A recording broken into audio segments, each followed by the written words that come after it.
Ummu Sulaim, ibundanya Anas ibn Malik radhiyallahu taala anhuma, itu mengirim Anas untuk mengabdi kepada Rasulullah dan mengatakan, wahai Rasulullah, kami tidak minta gaji, tapi minta doa. Tapi minta doanya nanti di akhir, setelah Anas mengabdi. Anas mengabdi 10 tahun, selesai mengabdi ketika udah dewasa. Jadi umur 10 tahun dia mulai ngabdi. 11 tahun kurang dikit, Ummu Sulaim datang kepada Nabi dan mengatakan, ya Rasulullah, ud'u lahu, tolong doakan siapa? Anas ibn Malik. Maka Anas ibn Malik didoakan. Doanya melebihi gaji seumur hidup, gaji 7 turunan, Mbak. Apa doanya? Allahumma akthir malahu wa auladahu wa adkhilhul jannah. Riwayatnya macam-macam, kita ambil satu riwayat itu. Ya Allah, banyakkan hartanya, anaknya, dan masukkan surga. Banyak harta itu lebih dari gaji, Pak. Maka Anas salah satu sahabat terkaya di zamannya. Jadi kaya itu nggak bid'ah. Antum kaya itu nggak bid'ah, itu sunnah. Itu doa Nabi Sallallahu Alaihi Wasallam. Tapi jangan gaya hidupnya gaya orang kaya.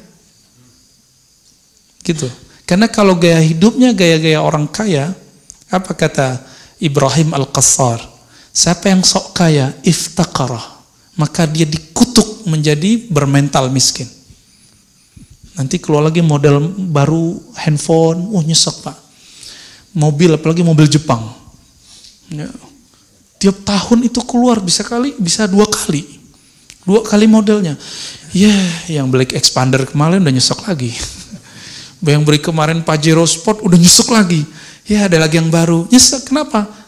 Gaya lifestyle-nya gaya orang kaya. Jadi apa kata Nabi? Allahumma ahyini miskinan. Ya Allah, jadikan lifestyle-ku seperti orang miskin. Orang miskin tuh dapat dikit senang, dapat banyak bersyukur. Udah begitu belum? Nabi kaya apa miskin? Sepakat? Yang bilang Nabi miskin gak kenal Rasulullah sallallahu alaihi wasallam. Perlu belajar sirah nabinya lebih banyak.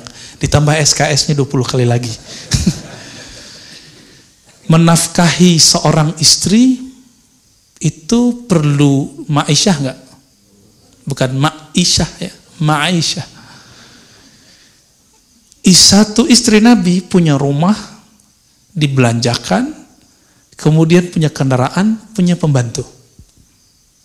Berapa kira-kira gaji orang yang punya kemampuan seperti itu hari ini? Antum hitung sendiri ya, karena gaji per kota akan beda. Istrinya 9, antum kali aja, yang tadi kali 9. Kaya nggak tuh? Kaya Pak, bukan kayak orang kaya, tapi kaya. Dan saya nggak habis pikir kalau ada orang mengatakan Nabi itu miskin. Kata Imam Subki, siapa yang bilang Nabi miskin, ya, dia telah membuat murka para pecinta Rasulullah Sallallahu Alaihi Wasallam. Karena para sahabat itu kaya. Itu doanya.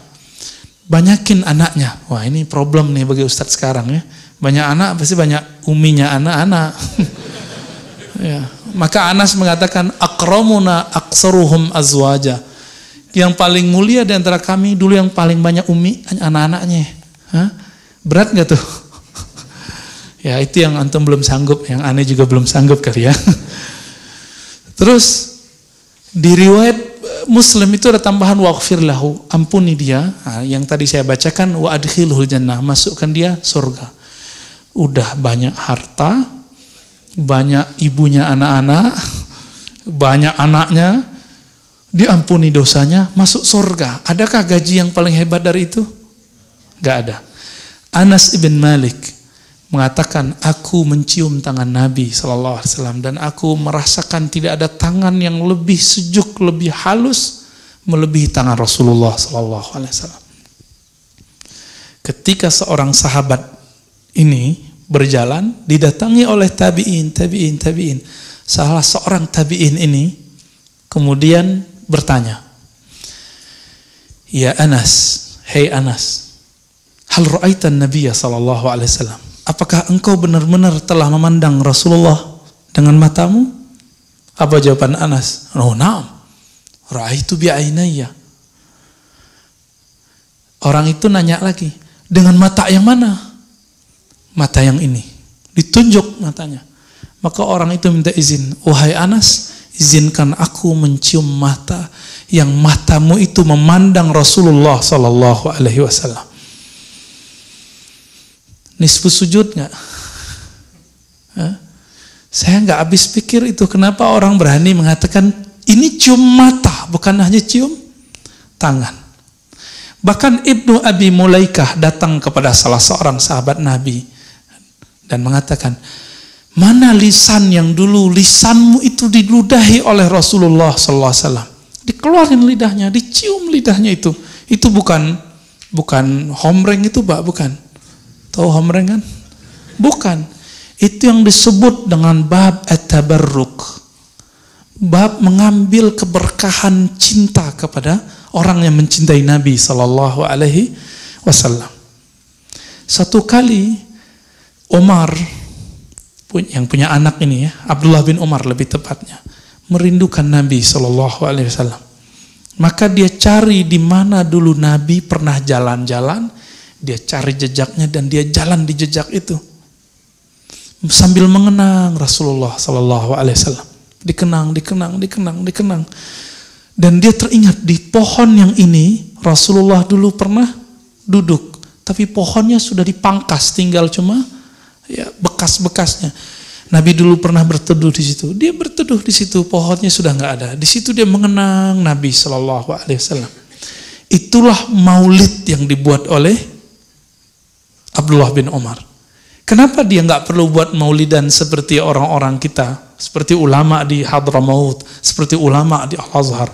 Itu di Mesir, orang buat dari 1 Rabiul Awal sampai tanggal 12, ditutup dengan pawai solawat. Setiap tempat bos, karena saking gembiranya, merindukan Nabi Sallallahu Alaihi Wasallam. Bukan menyembah Nabi, tapi mengenang Nabi SAW. Karena kita tidak bisa melihat hari ini di manakah telapak Rasulullah. Kita nggak tahu di manakah pohon Nabi dulu berlindung. Maka teman-teman semua, kita husnuzon sama orang maulid. Mungkin dia ingin mengenang cinta para sahabat kepada Rasulullah SAW.